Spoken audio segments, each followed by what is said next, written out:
All right, I just want to do a quick take on all this fraud bullshit and stuff that's going on, but I want to turn attention to California. I just want to say that if you look at the two main forms of counting homelessness, HDIS and PIT, one's run by the state of California, the other is run by HUD.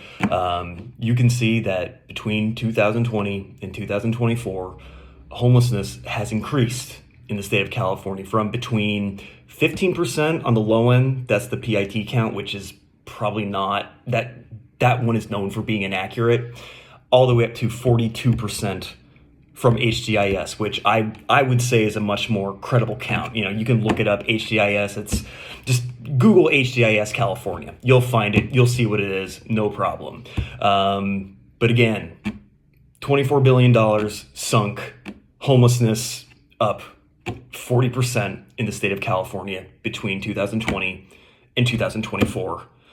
I would do more recent numbers for 2025, but neither is available, from HDIS or PIT for California in total anyways.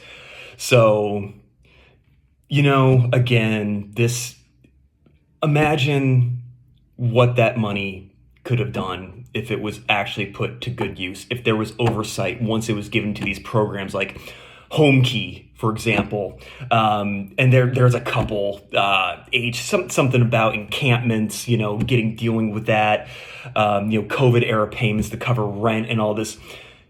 Just between several, these four top programs, $13 billion right there. Just look these things up. It's out there. It's all there. It just disgusts me so much. At this point, I'm looking back and I probably wasted 10 years of my life being a social worker for homeless drug addicts and all that. And, I'm not going to say that, they all deserve this money. Absolutely not. Most of these people, it's a sunk resource no matter how good the program is. But there are still those people, those exceptions. And there's, relatively speaking, there's quite a few of those exceptions if we're looking at totals here, who could really have used that money for something good and tangible. And instead, it's just been sunk, just like so much of what we're seeing in all these other states. Come look at California next. Please, please, please, please come investigate California next. They really need it. This whole thing, this is a mass betrayal under the guise of virtue signaling and pleasant, cushy, woke words that are supposed to just make everything okay if they're said. It doesn't matter what the actions are behind them, if there are no actions behind them, as long as the words are there.